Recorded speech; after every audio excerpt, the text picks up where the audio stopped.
Good evening मेरे प्यारे बच्चों।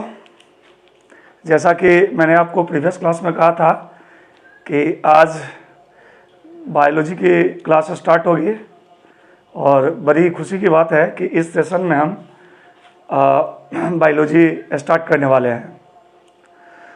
तो सबसे पहले मैं बायोलॉजी पढ़ाने से पहले ये बता दूं, बायोलॉजी की क्लास शुरू करने से पहले मैं ये बता दूं कि बायो का काफ़ी इम्पोर्टेंस है, डिसाइडिंग होता है जीएस साइड से, चाहे वो एसएससी का एग्ज़ाम हो, बीपीएससी का एग्ज़ाम हो, यूपीएससी का एग्ज़ाम हो, यूपीपीसीएस का एग्ज़ाम हो, कोई भी कॉम्पिटिटिव एग्ज़ाम्स हो, उस पर बायो का बहुत ज़्यादा इम्पोर्टेंस होता है।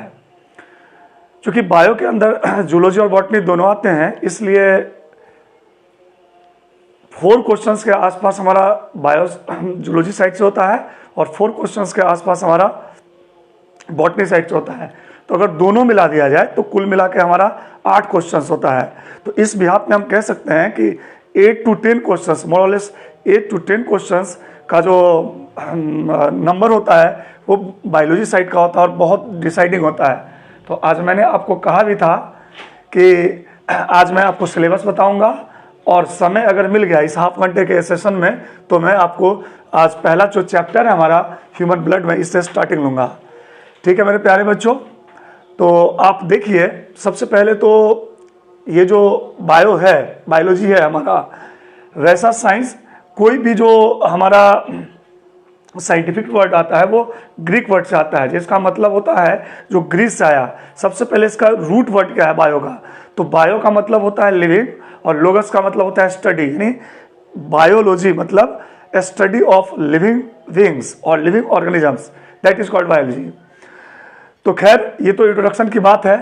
मैं आपको ये बता दूं कि जो हमारा सिलेबस है वो हमारा है, सबसे पहला चैप्टर है ह्यूमन ब्लड, दूसरा चैप्टर है हमारा सर्कुलेटरी सिस्टम, तीसरा चैप्टर है हमारा विटामिन्स एग्जामिनेशन के पॉइंट से, फिर चौथा चैप्टर है, 4th चैप्टर है हमारा डाइजेस्टिव सिस्टम यानी पाचन तंत्र, साइटोलॉजी का मतलब हुआ सेल बायोलॉजी और कोशिका विज्ञान, यहाँ से भी क्वेश्चंस पूछे जाते हैं। ठीक है, अगला चैप्टर हमारा नेक्स्ट चैप्टर है एंडोक्राइनोलॉजी यानी मानव हार्मोन्स, और नेक्स्ट है हमारा प्लांट हार्मोन्स, ह्यूमन डिजीजेस है, मानव रोग है।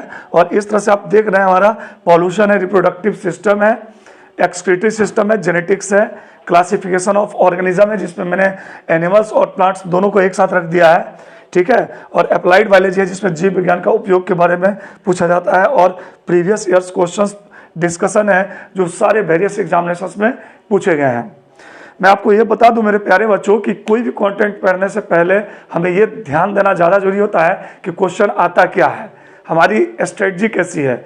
अगर हमारी स्ट्रेटजी सही है तो हम टारगेट को जल्दी हिट करते हैं।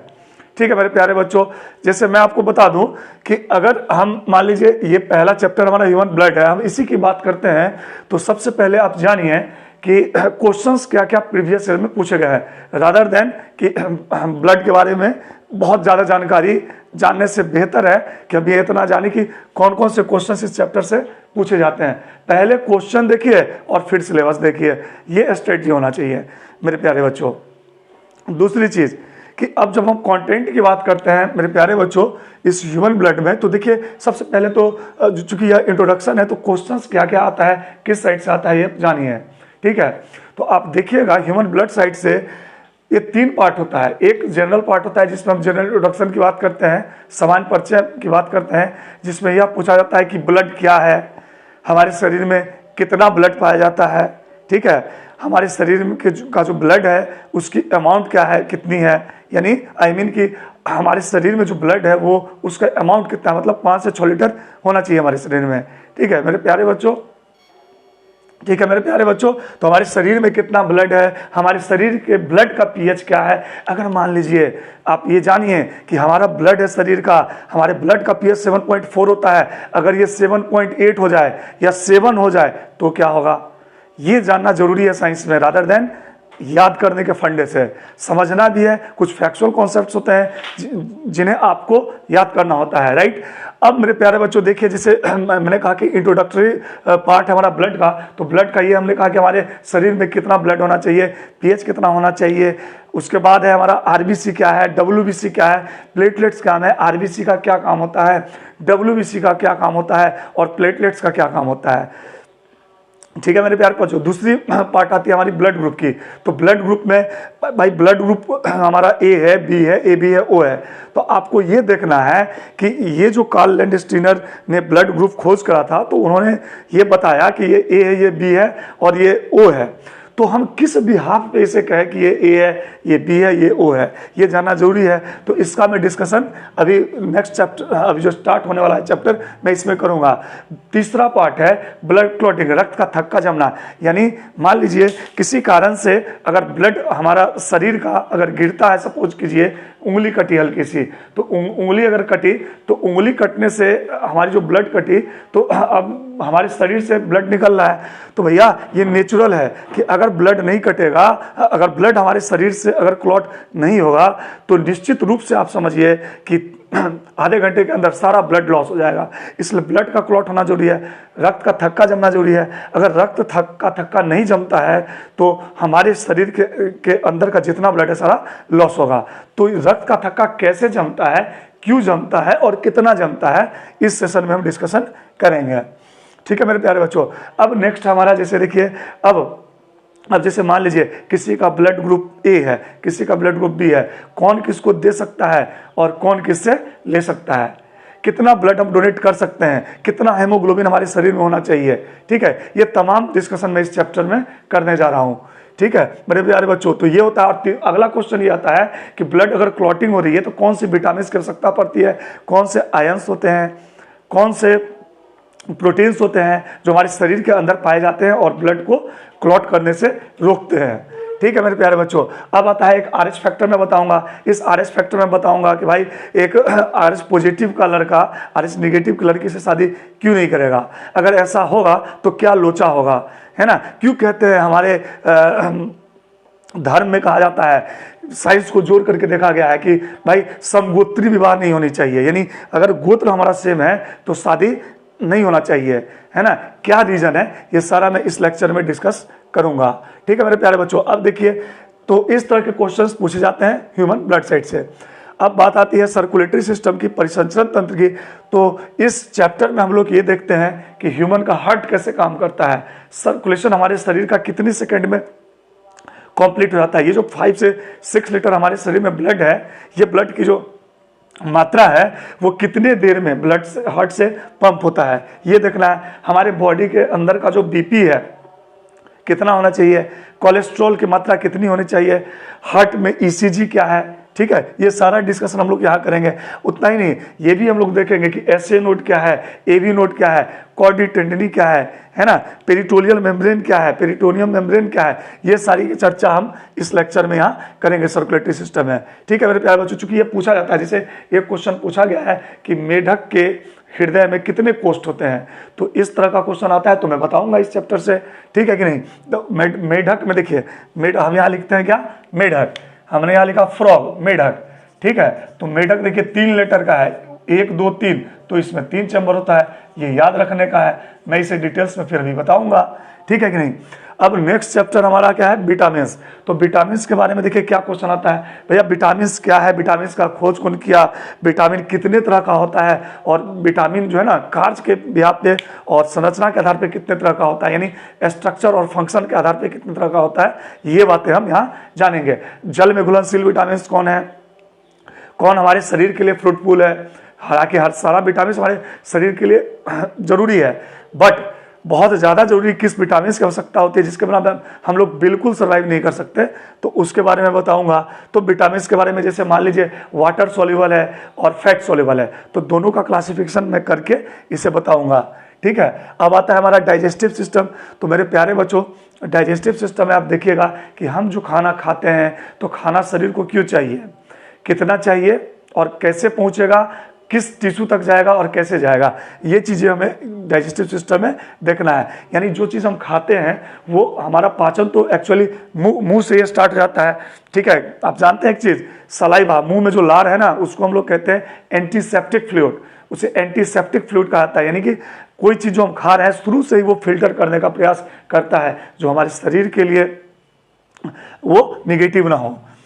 अब जैसे देखिए, अब है हमारा साइटोलॉजी। तो साइटोलॉजी में किस तरह के क्वेश्चन आते हैं, तो साइटोलॉजी में अगर क्वेश्चन की बात आप करेंगे तो ये कौन सा, और इसमें जो मेन पढ़ना है हमें वो सेल ऑर्गेनल्स के बारे में पढ़ना है।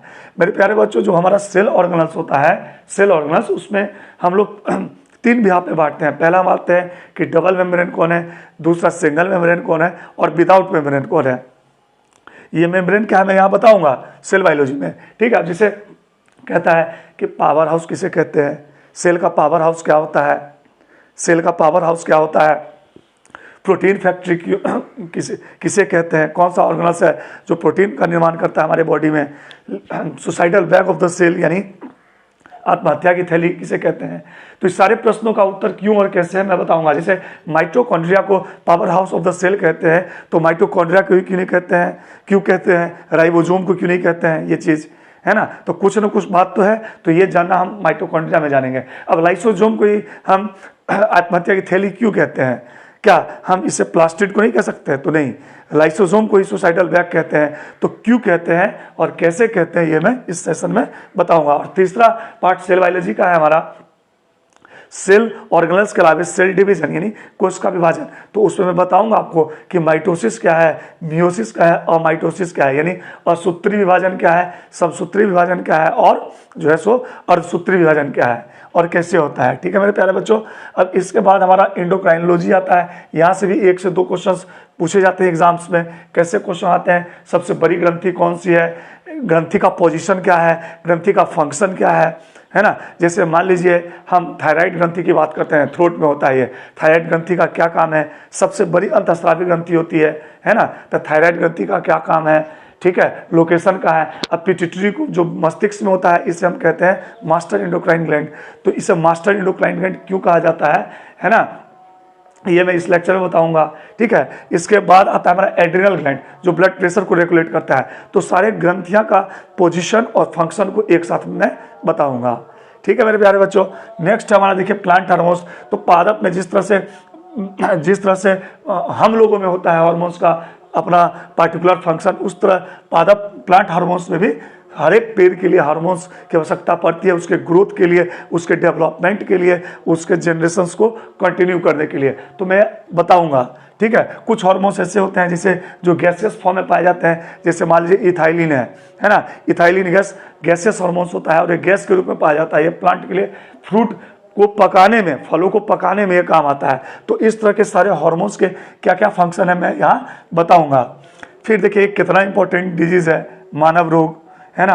अब देखिए मानव रोग में आपको ये देखना है कि भाई बैक्टीरिया से होने वाले रोग कौन है, फंगस से होने वाले रोग कौन है, वायरसेस से होने वाले रोग कौन है। ये सारा हम यहाँ क्लासिफिकेशन करेंगे और ये बताएंगे कि कौन सा बीमारी हमारे शरीर के किस हिस्से को प्रभावित करता है और किस बीमारी का कौन सा टेस्ट होना चाहिए और इलाज क्या है, उपचार क्या है, ठीक है मेरे प्यारे बच्चों। इसी कड़ी को कंटिन्यू करते हुए हम आएंगे पॉल्यूशन चैप्टर में। तो पॉल्यूशन में आप देखिए एयर पॉल्यूशन है, वाटर पॉल्यूशन है, सॉइल पॉल्यूशन है, न्यूक्लियर पॉल्यूशन है और भी बहुत सारे पॉल्यूशन है। बट ये एग्जामिनेशंस के लिए काफ़ी इंपॉर्टेंट है, तो मैं इसके बारे में आपको बताऊंगा, ठीक है। एयर पॉल्यूशन क्या है, वाटर पॉल्यूशन क्या होता है, एयर में आने से अगर कार्बन डाइऑक्साइड की मात्रा एयर में आ गई, SO2 की मात्रा आ गई, ठीक है मेरे प्यारे बच्चों, अगर मान लीजिए लीड की मात्रा आ गई एयर में, तो उससे हमें सांस लेने से हमारे शरीर में कौन कौन से रोग हो सकते हैं इसके बारे में मैं बताऊंगा। अब मेरे प्यारे बच्चों जैसे वाटर है, तो वाटर जल ही जीवन है, कहा गया है जल ही जीवन है। 22 मार्च को हम लोग विश्व जल दिवस मनाते हैं और इसी कड़ी में आपको मालूम होना चाहिए कि पानी जो है अगर प्रदूषित होगा, पॉल्यूटेड होगा, तो हम लोग के बॉडी के लिए, जीवों के लिए बहुत ज़्यादा हानिकारक होता है। जैसे मान लीजिए वाटर में अगर मरकरी आ जाए तो मिनीमाटा रोग होता है, वाटर में अगर मान लीजिए कैडमियम आ जाए तो इटाई रोग होता है, आउच डिजीज से कहते हैं, ठीक है। ये क्या होता है ये बताऊंगा मैं, इस सेशन में, ठीक है। मिट्टी, आज के डेट में देखिए मिट्टी की फर्टिलिटी कितनी कम गई है ना। तो ये सारा चीज़ मैं इस पॉल्यूशन के दौरान बताऊंगा, ठीक है। अब रिप्रोडक्टिव सिस्टम है, तो यहाँ से भी एक क्वेश्चन आता है, टेस्टिस है मान लीजिए, ठीक है, ओवरी है, इसका क्या काम होता है और किस तरह से फंक्शन करता है, मैं इसके बारे में भी आपको बताऊंगा। मेरे प्यारे बच्चों, फिर एक्सक्रीटरी सिस्टम है जिसमें हम उत्सर्जन की बात करेंगे। जैसे हमारा यूरिन है, हम लोगों का यूरिन है, तो यूरिन पेशाब का जो रंग होता है पीला, किस तत्व के कारण होता है, किस एलिमेंट के कारण होता है और किस कंपाउंड के कारण होता है, क्यों होता है, तो मैं ये आपको यहाँ बताऊंगा, ठीक है। कुछ जैसे हम लोग यूरियोटेलिक होता है, यानी किसी के यूरिन से यूरिया निकलता है, बर्ड्स वगैरह है, यूरिकोटेलिक है, जो जल में पाए जाते हैं, जो एक्वेटिक एनिमल्स होते हैं, उनमें क्या होता है, एमोनोटेलिक होते हैं, क्योंकि वाटर अमोनिया को डाइजेस्ट करने के लिए चाहिए होता है। इसलिए जो एमोनोटेलिक होते हैं, यानी जिनके यूरिन में अमोनिया निकलता है, उनके लिए वाटर का होना बहुत जरूरी है। मेरे प्यारे बच्चों, अब देखिए इसके अलावा जेनेटिक्स है, आनुवंशिकता बहुत इंपॉर्टेंट है, इसके बारे में मैं आपको बताऊंगा। मेंडल्स का नियम क्या है, मेंडल्स का लॉ क्या था, मेंडल्स ने मटर के पौधों को ही क्यों लिया अपने प्रयोग करने के लिए, ठीक है मेरे प्यारे बच्चों, ये मैं बताऊंगा इस सेशन में। और ये भी इंपॉर्टेंट है, classification of animals and plants है, यहाँ से भी 1 से 2 क्वेश्चंस होता है। अप्लाइड बायोलॉजी, अप्लाइड बायोलॉजी में मैं आपको ये बताऊंगा, नेक्स्ट चैप्टर है हमारा अप्लाइड बायोलॉजी। तो इस चैप्टर में मैं आपको बताने जा रहा हूँ कि भैया बायोलॉजी का हमारे ह्यूमन लाइफ में क्या क्या इंपॉर्टेंस है। जैसे मान लीजिए कहता है ये हनी भी है, मधुमक्खी है, ठीक है, मधुमक्खी में एक होता है ड्रोन, एक होती है क्वीन और एक होती है फीमेल। तो इन तीनों के लिए किससे हम शहद बना सकते हैं, किसका क्या काम होता है, ये जानना जरूरी होता है। तो ये इस तरह का जो लेक्चर्स आएगा इसमें आएगा। कुछ मेडिसिनल प्लांट की भी बात कर लेंगे, जैसे मान लीजिए सरपेंटाइन है, रॉल्फिया सरपेंटाइना नामक पौधों से मेडिसिन तैयार किया जाता है, जो हमारे दैनिक लाइफ के लिए जरूरी होता है। जैसे मान लीजिए कैंसर की एक दवा है टैक्सोल, एंटी कैंसरस ड्रग है, ये टेक्सस बकाटा और टेक्सस बेफोलिया नाम के घास से ऑब्टेन करते हैं। तो इस तरह का जो अप्लाइड चीज़ है एग्जामिनेशन के दृष्टिकोण से मैं उसे यहाँ बताऊंगा। और फिर लास्ट लेक्चर होगा हमारा प्रीवियस ईयर्स क्वेश्चंस। जब पूरा हमारा ये सिलेबस खत्म हो जाएगा, समाप्त हो जाएगा, तो मैं आपको सारे प्रतियोगी परीक्षाओं में आए हुए क्वेश्चंस का सेशन करवाऊंगा, ठीक है मेरे प्यारे बच्चों।